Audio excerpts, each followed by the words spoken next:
Hello and welcome to my Command & Conquer Rivals video.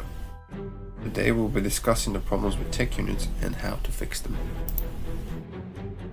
There have been several attempts by Rivals developers to balance the tech units with the rest of the game. The last fix was to adjust the cost of the tech buildings and timings of the missiles.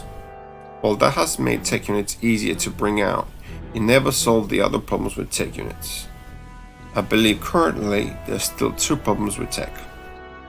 The first is the Tiberium harvesting rate. Common consensus amongst the players is that the rate of Tiberium harvesting is too high. The problem is made worse when a player opens the match by building two harvesters and then units. After 3 minutes, the rate of Tiberium is so high that losing even the most expensive tech unit does not have much of an impact on the match. The second problem is the ability to spam tech units. In most matches, by the time the first tech unit is destroyed, there's another already out on the map. This is because tech units have a high amount of health. When you reach a point when your opponent has a 3 mammoth tanks out at once, it becomes impossible for it to come back into the match. This is not only exclusive to mammoths, other tech units can shut down the match as well. Which brings me to solutions to our problems. I'm not going to claim full ownership of these solutions. I figured that Westwood developers would have already sold them in previous games, which is why I went back through the previous games and borrowed the solutions. First solution is obvious. We have to change the Tiberium harvesting rate. The second solution is to change the way the tech units are deployed.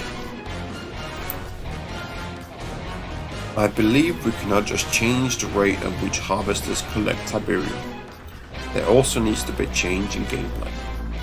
In other Command & Conquer games, there are always two types of resources you can harvest. The common resource, which is located near your base.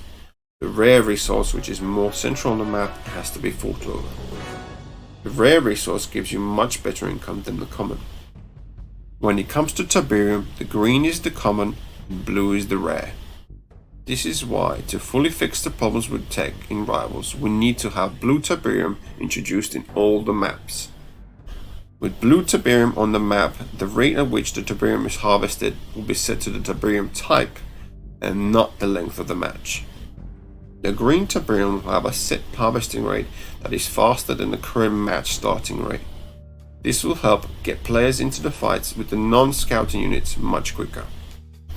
These days, most of the matches start in one of three ways.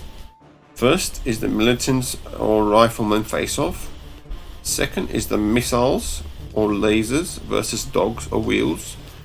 Third is the double harvest opening. By setting a higher harvesting rate for the green Tiberium, the players will be able to afford to spawn more expensive units soon after they have scouted their opponents. This will allow for the fights over the first missile to be more varied than they are now. The blue Tiberium will have a fast enough rate to allow players to afford the tech units. A single harvester on blue Tiberium will give you enough Tiberium for the cheaper tech units.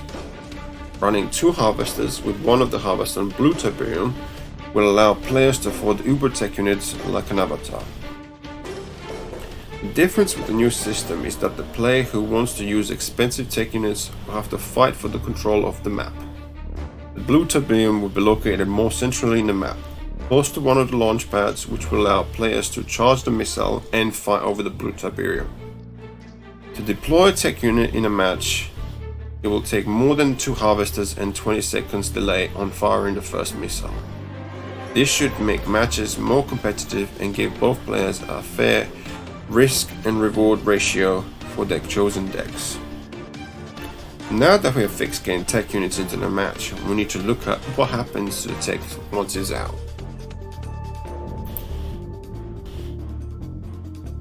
Which brings us to the solution for the problem number 2, tech unit spam. Tech units in Rivals are the most powerful variations of each unit type. As the most powerful units, they should be the most rewarding units for their high cost. Like other units in the game, even tech units come with weaknesses. To help each tech unit deliver on its full potential and have the full impact on the match, we need to set limits. As the saying goes, too much of a good thing can also be bad for you. We can do this by expanding the unit caps. first units to recap will be the Uber units such as the Mammoth. Only one Uber unit at a time will allow the other player the chance to come back into the match.